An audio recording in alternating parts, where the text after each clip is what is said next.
Tahu nggak budi pekerti? Tahu nggak apa moralitas? Tahu nggak? Loh kenapa? Itulah membedakan kita dengan binatang. Binatang itu nggak punya etika.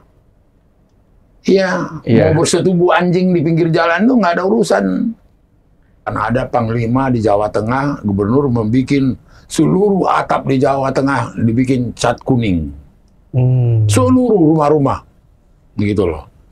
Jadi yang konyol-konyol yang apa itu, maka sekarang ini rakyat sangat peka, rakyat sangat sensitif kalau melihat ada kecurangan. Iya. Mbak Mega, aku sekarang akan mengajukan anakku jadi calon wakil presiden. Tolong Mbak Mega mengerti.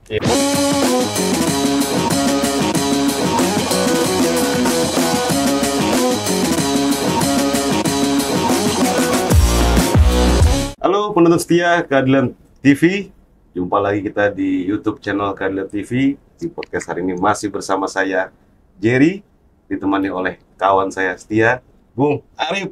Halo, apa kabar Bung Arif? Sehat Bang. Sehat. Ini kita kedatangan tamu yang luar biasa lagi nih Bang. Luar biasa. Tapi sebelum lagi, kita ngomongin tentang tamu Bang, jadi belakangan memang lagi rame soal isi hati dari ibu-ibu. Hati ibu-ibu, hati nurani ya Bang ya? Hati nurani dari ibu-ibu. Jadi di mana sekitar 2 hari yang lalu Bu Mega akhirnya berstatement, mengeluarkan statement berkaitan dengan MK-MK Bang. MK-MK. Jadi ini luar biasa. Suara hati. Yang kalau misalkan kalau misalkan juga yang terpendam.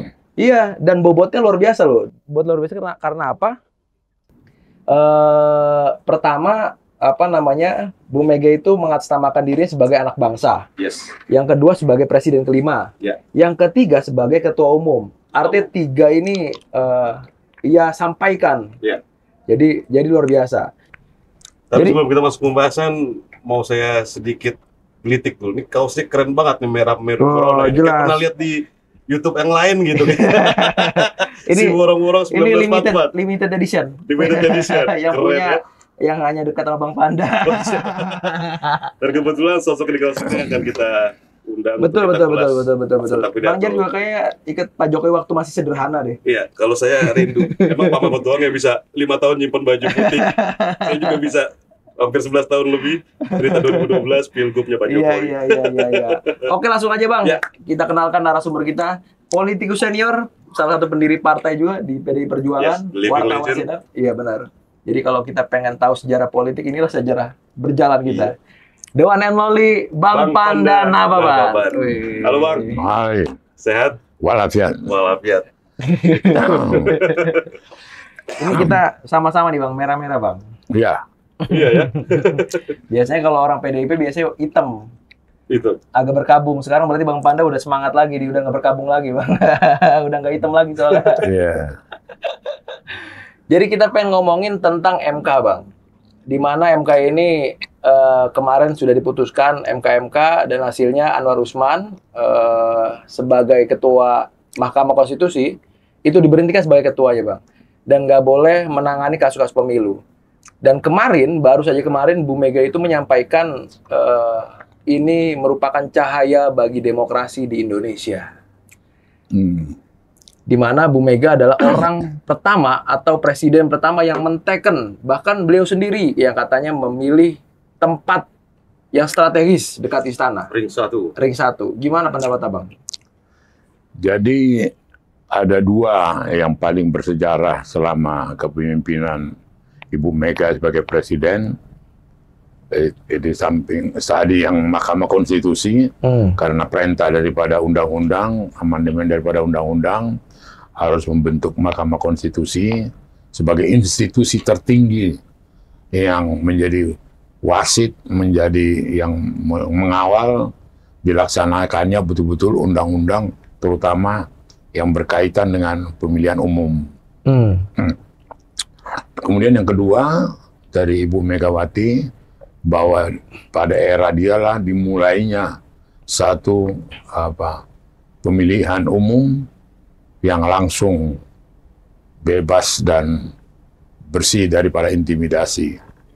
Dan pada periode dialah dimulainya pemilu setelah pemilihan presiden itu melalui MPR. Baru ini pemilihan langsung presiden.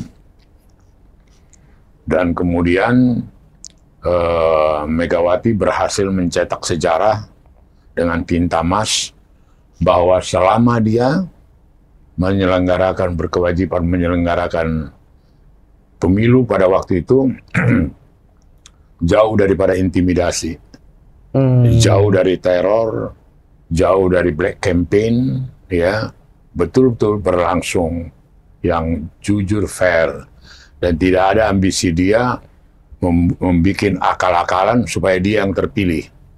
Dan memang pada waktu itu dia kalah melawan SBY. SBY yang menang. Ya, artinya tidak ada seujung rambut pun di dalam pikiran Mega untuk apapun harus ditempuh biar dia menang. Sangatlah ironi kalau itu terjadi sekarang. Bau-baunya ada, Bang? Iya. Kalau lihat bau-baunya sudah mulai, dan sudah ada protes, sudah ada semacam satu sikap moral dari para cendekiawan supaya pemilu dilaksanakan dengan jujur, adil, ya, tanpa intimidasi, tanpa intervensi. Dan kemudian juga kita juga mengingatkan, dan mereka juga mengingatkan, para budayawan intelektual itu mengingatkan bahwa jangan diulangi lagi sejarah hitam. Kita rakyat ini sudah muak, sudah cukup kenyang pengalaman bagaimana kotornya pemilu waktu zaman Soeharto. Semua harus jadi Golkar. Dulu terkenal ABRI, birokrasi, Golkar, ABG. Dulu terkenal itu. Diintimidasi kalau tidak menusuk Golkar, karier politiknya, karier jabatannya di pemerintahan akan rusak, akan gagal. Artinya berbagai macam itu sudah punya pengalaman. Bahkan ada panglima di Jawa Tengah, gubernur membuat seluruh atap di Jawa Tengah dibikin cat kuning. Seluruh rumah-rumah. Begitu loh. Jadi yang konyol-konyol yang apa itu, maka sekarang ini rakyat sangat peka, rakyat sangat sensitif kalau melihat ada kecurangan. Ada kecurangan, ada cara-cara yang apa, yang kemudian tidak adil, intimidasi, dan kemudian bagus juga diketahui oleh seluruh aparat di Indonesia ini. Jangan lupa rakyat itu sudah pintar. Jadi kalau ada oknum-oknum polisi atau oknum-oknum tentara dalam rangka penjilatan, dalam rangka keinginan sesaat melakukan kecurangan, itu rakyat sudah sangat hafal. Rakyat sudah imun sudah mereka rasakan itu, pahit getirnya itu. Ada lagi satu apa yang dialami yang saya pernah tulis itu mengenai peristiwa di Losarang, di Indramayu. Bagaimana itu desa NU, basis NU dihancurkan, masjid dirusak, buku-buku Al-Quran bertaburan dibuangin. Itu bukan main, itu sadisnya. Ini zaman Soeharto. Jadi kita udah liwatin itu gitu loh. Maka itu Megawati pada waktu dia jadi presiden dan awal daripada pemerintahan dia telah dilakukan pemilu, itu betul-betul dia bikin pemilu itu betul-betul dicatat oleh sejarah dengan tinta emas. Ya kan? Tidak ada teror, tidak ada intimidasi, tidak ada kecurangan, tidak ada manipulasi suara, dan dia risiko SBY yang menang. Gitu loh. Ya kan, SBY yang menang ya kita hormati, kita hargai, kita inikan gitu loh. Jadi kalau Ibu Mega sekarang menangis, menjerit, mengeluarkan statement kepada apa yang terjadi sekarang, dan kemudian juga menangisi satu peristiwa bagaimana Mahkamah Konstitusi yang pada waktu itu dia membentuk sebagai presiden kelima, saya bisa bayangkan bagaimana apanya dia terpukulnya. Iya. Bagaimana terpukulnya dia? Dikoyak-koyak Iya kan? kan. Seperti yang dia katakan tadi, dia pilih sendiri di Merdeka Barat, gedung Mahkamah Konstitusi. Waktu itu dia bangga senang Jimli Asadiki, yang intelektual, yang berintegritas, menjadi ketua MK yang pertama. Iya kan? Iya. Dan bagaimana Mahkamah Konstitusi itu mengawal konstitusi. Jadi, saya terus terang dikagetkan oleh ada seorang tokoh dari Papua yang mengatakan, Pak, kalau konstitusi diinjak-injak, kalau konstitusi tidak ada, itu negara itu barbar. Tolong diingat, NKRI bukan lagi harga mati sama kami di Papua. Sampai saya kaget itu waktu dia bilang, tolong Bapak Anda ingat, tidak lagi harga mati. Karena apa? Konstitusi diinjak-injak, konstitusi diperkosa. Iya. Gitu loh. Apalagi yang menjadi pegangan kami. Iya. Wah, itu mengagetkan aku. Mengagetkan aku, gitu loh. Jadi apa yang dilakukan oleh Usman ini, entah bagaimana bisa dia berbuat hal yang sampai dinyatakan dia melakukan pelanggaran etik berat, ya kan? Itu terus terang aja tragis. Sebagai ketua MK, dia memberikan contoh yang buruk, ya, sehingga harus dia dicopot, harus dia diberhentikan dari ketua MK, ya. Jadi etika, moralitas, itulah harga martabat dari sesuatu bangsa, gitu loh. Saya waktu itu dalam satu diskusi, Pak Panda, tahu nggak etika? Tahu nggak budi pekerti? Tahu nggak moralitas? Tahu nggak? Loh, kenapa? Itulah membedakan kita dengan binatang. Binatang itu nggak punya etika. Mau bersetubuh anjing di pinggir jalan itu nggak ada urusan. Gitu, nggak ada etika. Nggak punya moral. Nggak punya moral. Iya. Itu bedanya dengan manusia. Begitu mahalnya nilai daripada etika, moral itu. Kejujuran, ya toh, harga diri, kemudian penghormatan terhadap keadilan, terhadap hukum. Itulah yang memberikan kekuatan kepada Indonesia dari Sabang sampai Merauke, yang punya ratusan suku, kemudian berbagai ragam agama, kemudian juga berbagai macam etnis, bisa menjadi satu. Bisa menjadi satu kekuatan yang tidak bisa digoyahkan oleh siapapun, gitu loh. Karena apa? Karena mempunyai moral yang kuat, gitu loh. Etika di atas segala-galanya. Iya, betul. Etika di atas segala-galanya. Berarti Abang ingin mengatakan bahwa ketika ada manusia yang tidak punya etika moral dan lain sebagainya, itu sama halnya dengan binatang, loh. Ya, itu diartikan karena dibilang kan bedanya tadi. Kita kan mengharapkan janganlah begitu, jangan malah serendah itu. Iya kan? Itu gunanya bermoral. Itulah gunanya ada agama. Agama itulah yang mengapakan kita, menyelamatkan kita. Mau agama apapun, ya kan? Itulah yang memberikan peringatan-peringatan kepada kita untuk kita berperilaku yang benar. Oke. Ada teman saya tokoh orang Jawa yang punya pengaruh besar karena dia juga mempunyai menjadi ketua daripada ikatan pesantren, ratusan pesantren, dan juga mempunyai anggota persatuan haji. Itu cerita ke saya. Dia bilang, Pak Panda, itu saya gak melihat lagi bahwa saya sebagai orang Jawa, saya tidak melihat lagi Jokowi sebagai orang Jawa.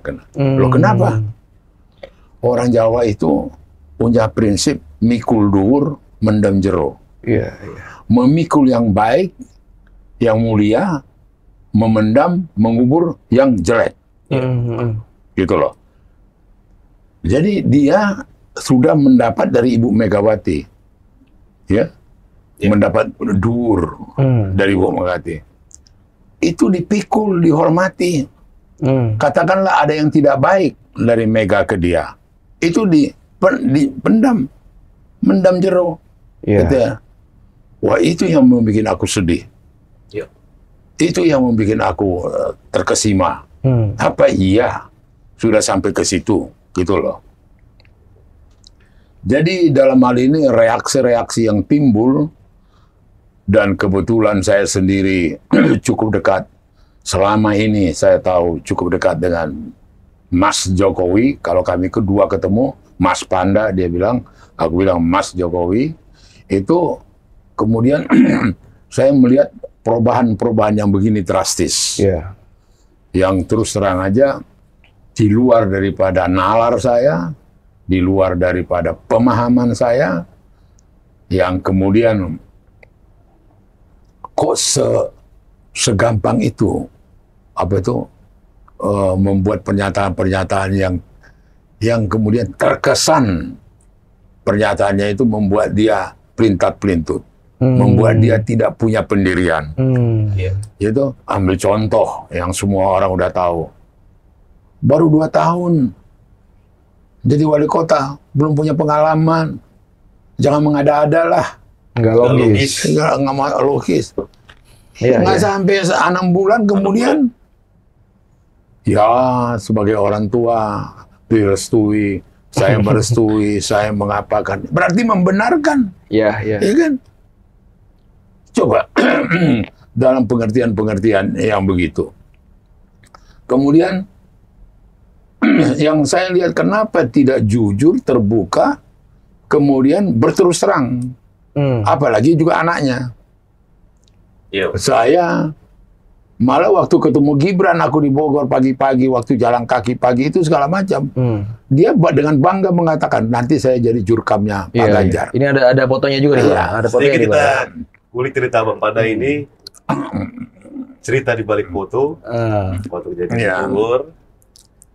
Ini kan nih Bang ya. Iya. Lanjut Bang. Iya. Dia kasih tahu sama saya. Iya. Iya kan? Dia kasih tahu sama saya bahwa dia akan menjurkam daripada Ganjar, akan berusaha memenangkan Ganjar. Dan dia juga bikin pernyataan diviralkan. Saya mendukung Ganjar. Saya mendukung Ganjar. Jangan lupa. Ngomong kayak gitu Bang ya. Iya, jangan lupa. Nanti Februari 2024, jangan lupa gitu. Terus berbalik. Terus enggak. Iya. Apa sih sulitnya Mas Panda, Pak Ganjar? Saya nggak pilih saudara lagi ya. Ya. Kenapa? Saya punya ambisi. Saya mau jadi calon wapres. Iya. Ya kan? Iya, jangan. Lu bagaimana caranya? Kau kan belum apa? Itu urusan kami lah itu. Kan pamanku kan ketua MK. Bisa kami atur itu. Iya. Wow, langsung paten. Tapi jauh sebelum ke sana, Bang. Katanya politik itu adalah kepentingan, Bang. Nggak ada hati nurani, Bang. Betul, tidak ada hati nurani. Itu kan untuk siapa, untuk kelas mana, untuk pemahaman mana. Manusia ini kan bermacam-macam. Ada juga manusia dengan budayanya, kulturnya. Ya kita berbedalah dengan Malaysia, berbedalah kita dengan Afrika, berbedalah kita dengan Kolombia, berbeda kita dengan Kamboja, ya kan? Tetapi kita kan sudah dirancang oleh pendiri negara ini sebagai satu landasan yang sangat kuat, yaitu apa? Pancasila. Negara NKRI, Undang-Undang Dasar 1945. Itu bayangkan itu nggak main-main. Kita harus menjaga itu yang bikin kita utuh, itu yang membuat kita kuat, itu yang membuat kita disegani.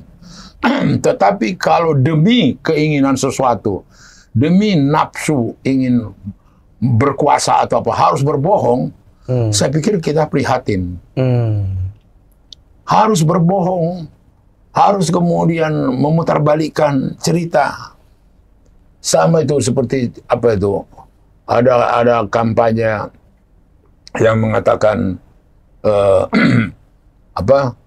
Megawati merendahkan Jokowi, petugas partai, kemudian juga dibikin kayak murid SD, duduk kemudian menghadap kepala sekolah, dan segala macam. Kalaulah Mas Jokowi dengar ini podcast ini, dia juga akan membenarkan aku bicara. Berkali-kali saya keberatan caranya Jokowi dalam menghadapi Mega. Terkesan sama saya terlampau ngabdi dalam. Terkesan kepada saya terlampau. Contoh, Mas kenapa nggak ini Mas? Wah saya ngomong ibu dulu. Mas kenapa nggak diambil tindakan yang ini? Nanti aku bicarakan ke ibu dulu. Iya. Mas kok sampai begini tertunda? Aku tunggu ibu dulu. Berkali-kali.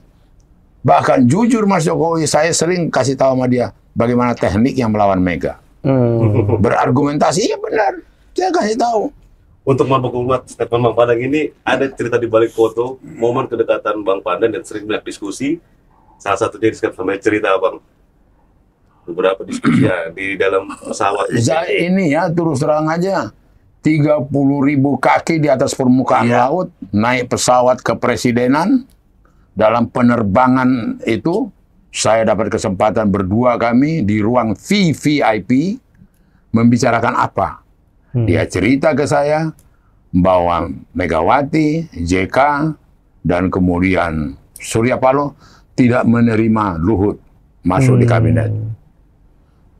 Terus terang kuajari dia ngelawan. Kuajari, Mas, kenapa perhitungkan Surya Paloh? Oh, Surya Paloh mau berkelahi sama siapa? Luhut fisik. Oh ya? Iya di Hotel Borobudur. Begini-begini ku ceritain. Ngapain itu jadi bahan pertimbangan? Iya. Terus siapa? Gimana si JK? JK dia bilang ke saya, Golkar kan tidak mendukung waktu 2014 itu karena Golkar di luar. Luhut kan Golkar. Aduh, masih pakaian dinas dipakainya. Luhut itu JK udah nenek moyangnya Golkar, gue bilang. Jadi kalau mau bercerita Golkar, JK lebih Golkar. Gak ada apa-apanya Golkarnya Luhut. Iya kata dia. Iya. Nah terus Megawati, kenapa? Mega tidak setuju. Mega tidak setuju Luhut jadi masuk di kabinet. Mas, Ibu Mega itu presiden pernah menikmati hak prerogatif yang tidak bisa diintervensi oleh siapapun. Hati kecil dia tahu itu. Dia hanya ngetes, gitu loh. Dia pun tidak sepenuhnya meminta itu. Kalau enggak dia melanggar nuraninya, melanggar karakter. Iya, gitu. Wajari dia. Iya. Tahu apa dia bilang? Nanti Mas Panda kalau ketemu sama Luhut kasih tahu sabar dia. 1,5 bulan kemudian setelah pembicaraan kami diangkat lagi jadi kepala staf kepresidenan bersama yang Kasal waktu itu. Ini true story. Pertama kali dulu jadi pejabat waktu itu ya. Ini true story. Iya. Bagaimana Mas ini? Maka kemudian dikatakan ke saya, aku tempatkan Pramono Anum supaya bisa memaintain hubunganku dengan Ibu Mega sebagai sekretaris kabinet. Jadi dia sekap double itu, gitu ya. Kemudian juga biar menjaga hubunganku dengan partai, dengan Ibu Mega. Itu dari dia. Iya. Abang belum pernah ceritain Bang soal kenapa sih Bu Mega nggak mau Luhut Bang? Apa ya? Nggak mau Luhut? Saya telusuri dulu waktu yang saya tahu. Waktu 2019, 2020, waktu ada selisih antara Gus Dur sama Mega di crossfire itu, terasa sekali waktu itu Luhut di pihaknya Gus Dur. Itu aja. Nah maka waktu dengan dulu Gus Dur presiden, dia diangkatkan menteri perindustrian waktu itu Luhut. Setelah Dubes di Singapura ya. Tapi kemudian setelah Mega kan udah enggak. Itu. Jadi kelihatan loh. Itu sebenarnya hubungan itu. Nah, jadi kembali ke tadi sebenarnya apa yang disampaikan oleh Ibu Mega, ya, yang seruannya, jeritan hatinya, kecintaannya, janganlah Mahkamah Konstitusi itu diperkosa. Janganlah Mahkamah Konstitusi itu diinjak-injak. Janganlah itu dihina-dinakan karena kepentingan sesaat. Artinya, dan juga sebenarnya kita juga berharap dari pergaulan saya dan sangat begitu terbuka dengan Mas Jokowi. Kenapa? Apa sulitnya dia berterus terang? Mbak Mega, aku sekarang akan mengajukan anakku jadi calon wakil presiden. Tolong Mbak Mega mengerti. Saya pikir Mega pasti menghormati. Monggo Mas, mau jadi dengan pasangan dengan Prabowo, gitu loh.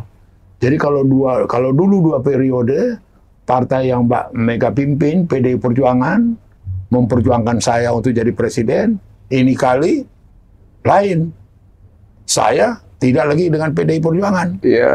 Saya sekarang bersama Gibran akan kerjasama dengan Prabowo biar jadi Gibran menang dan Prabowo menang. Apa sih ininya? Apa susahnya? Apa susahnya? Semua bisa dibicarakan. Itu negarawan-negarawan kaliber apa itu?